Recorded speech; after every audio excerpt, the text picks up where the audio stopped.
అందరికీ నమస్కారం. ఈరోజు మనం ఒక చాలా ప్రత్యేకమైన ప్రదేశం గురించి మాట్లాడుకుందాం. కాశీ, వారణాసి అని కూడా అంటారు కదా. దాని వెనకున్న పౌరాణిక, ఆధ్యాత్మిక రహస్యాలు ఏంటో లోతుగా చూద్దాం.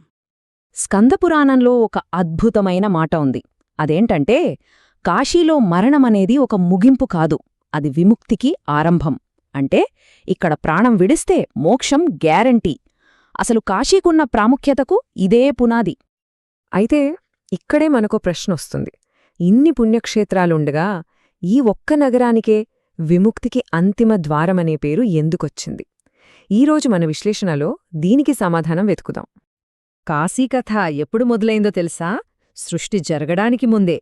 అవును, ఈ నగరం కాలంతో పాటు ప్రయాణించదో, ఇది కాలానికే అతీతమైనది. అసలు ఈ నగరం ఎప్పటికీ ఎలా ఉంటుందో అర్థం చేసుకోవాలంటే మనం కల్పం అనే ఒక కాన్సెప్ట్ గురించి తెలుసుకోవాలి. పురాణాల ప్రకారం కల్పం అంటే బ్రహ్మదేవుడికి ఒక పగలు అనమాట. అంటే కొన్ని కోట్ల సంవత్సరాలు. ఈ కల్పంలోనే సృష్టి, ప్రళయం రెండూ జరిగిపోతాయి. పురాణాలు ఏం చెప్తాయంటే, బ్రహ్మదేవుడు ఇంకా సృష్టి మొదలు పెట్టకముందే శివుడు తన త్రిశూలం మీద కాశీని నిర్మించాడట. అందుకే ప్రళయమొచ్చి మొత్తం విశ్వం నాశనమైనా సరే శివుడు కాశీని మాత్రం తన త్రిశూలంతో పైకెత్తి పట్టుకుని కాపాడతాడు. అందుకే దీనికి నాశనమనేది లేదు, ఇది శాశ్వత నగరం. అంతేకాదు, యుగాలు గడిచే కొద్దీ ఎన్నో దైవిక సంఘటనలు ఈ నగరాన్ని ఇంకా పవిత్రంగా మార్చాయి. దేవతలకు, మనుషులకు ఇది ఒక ముఖ్యమైన కేంద్రంగా మారిపోయింది. ఒక్కసారి ఈ టైంలైన్ చూస్తే మనకర్థమవుతుంది. చూడండి, సత్యయుగంలోనే ఇక్కడ సతీదేవి చెవి పోగుపడి విశాలాక్షి శక్తిపీఠం ఏర్పడింది. ఆహారం ప్రాముఖ్యతను చెప్పడానికి అన్నపూర్ణాదేవి వచ్చింది కూడా ఇక్కడకే. ఇక త్రేతాయుగానికొస్తే భగీరథుడి తపస్సు వల్ల గంగానది భూమి మీదకొచ్చింది. అలాగే రాజా హరిశ్చంద్రుడి సత్యనిరతి పరీక్షించబడింది కూడా ఇక్కడే. ఆ విశాలాక్షి శక్తిపీఠం కథ సింపుల్గా చెప్పాలంటే, సతీదేవి తన తండ్రి చేసిన అవమానం తట్టుకోలేక యజ్ఞంలో ఆత్మాహుతి చేసుకుంటుంది. దుఃఖంలో ఉన్న శివుడు ఆమె శరీరాన్ని మోస్తూ తిరుగుతుంటే విష్ణువు తన సుదర్శన చక్రంతో ఆ దేహాన్ని ఖండిస్తాడు. ఆ భాగాల్లో సతీదేవి చెవిపోగు కాశీలో పడిందట. ఆ పవిత్ర స్థలమే 18 మహాశక్తిపీఠాలలో ఒకటైన విశాలాక్షి శక్తిపీఠంగా ప్రసిద్ధి చెందింది. ఇక్కడ ఇంకో ఇంట్రెస్టింగ్ కథ ఉంది. ఒకానొక సమయంలో శివుడు ఈ భౌతిక ప్రపంచం, ఆకలి, ఆహారం ఇదంతా మాయా అనుకున్నాడు. అప్పుడు అన్నపూర్ణాదేవి ఏం చేసిందో తెలుసా? భూమిమీద ఉన్న ఆహారం మొత్తాన్ని మాయం చేసింది. చివరికి ఆకలితో ఉన్న శివుడికే ఆమె భిక్ష వేసింది. అప్పుడు శివుడికి అర్థమైంది, జీవనాధారం అనేది మాయ కాదు, అది ఒక ప్రాథమిక అవసరమనే. కాశీలో కరుణకు, పోషణకు ఎంత ప్రాముఖ్యత ఉందో ఈ కథ చెబుతుంది. సరే, ఇక ఇప్పుడు ఈ నగరానికి ఒక గార్డియన్ ఉన్నాడు. ఆయనే కాలభైరవుడు. ఆయన కథ కాస్త నాటకీయంగా, తీవ్రంగా ఉంటుంది. విశ్వన్యాయానికి సంబంధించిన కథ ఇది. కథ ఎలా మొదలవుతుందంటే, సృష్టికర్త బ్రహ్మకు అహంకారం తలకెక్కింది. తనకు 5వ తల మొల్చింది. దానితో శివుడుకన్నా నేనే గొప్ప, నేనే సర్వోన్నతుడు అని ప్రకటించుకున్నాడు.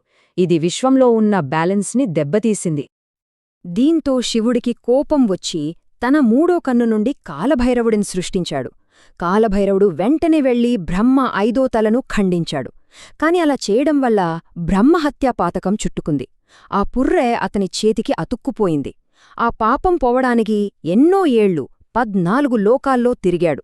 కాని ఎక్కడా విముక్తి దొరకలేదు. చివరికి ఎప్పుడైతే కాశీలో అడుగుపెట్టాడో ఆ క్షణంలోనే ఆ పుర్రె జారిపడి అతనికి పాప విముక్తి కలిగింది. అందుకే అప్పటినుంచి కాలభైరవుడికి క్షేత్రపాలకుడు అనే ఒక ప్రత్యేకమైన పాత్ర వచ్చింది. అంటే ఒక పవిత్ర స్థలం యొక్క పవిత్రతను, ఆధ్యాత్మిక శక్తిని కాపాడే ఒక శక్తివంతమైన గార్డియన్ అన్నమాట. దీనికి ప్రతిఫలంగా శివుడు కాలభైరవుణ్ణి కాశీకి సర్వోన్నత సంరక్షకుడిగా, అంటే సుప్రీం గార్డియన్గా నియమించాడు. ఆయన అధికారం ఎంత గొప్పదంటే సాక్షాత్తు మృత్యుదేవుడైన యముడు కూడా ఆయన పర్మిషన్ లేకుండా కాశీలోకి అడుగుపెట్టలేడు. అంటే జీవితం, మరణం, మోక్షం వీటన్నింటికీ ఆయనే గేట్ కీపర్. సరే, ఇప్పటిదాకా మనం పురాణాల గురించి మాట్లాడుకున్నాం కదా. ఇప్పుడు ఈ కథలకి మనకీ మధ్య ఒక సజీవ వారసత్వం ఎలా ఏర్పడిందో చూద్దాం. అది గొప్ప తత్వవేత్త ఆదిశంకరాచార్యుల కథ ద్వారా. ఆదిశంకరాచార్యులు కాశీక వచ్చినప్పుడు ఆయన వయస్సు ఎంతో తెలుసా? కేవలం 12 ఆ చిన్న వయసులోనే ఆయన ఆ నగర సంరక్షకుడైన కాలభైరవుడిని ప్రత్యక్షంగా చూశారట. ఆయన్ని చూసిన వెంటనే శంకరాచార్యుల నోటి నుండి అప్రయత్నంగా వచ్చిన వాక్యమిది: కాశీకాపురాధినాథ కాలభైరవం భజే. అంటే కాశీనగరానికి అధిపతి అయిన కాలభైరవుణ్ణి నేను పూజిస్తున్నాను అని. ఆ భక్తిలో ఎంత శక్తి ఉందో చూడండి.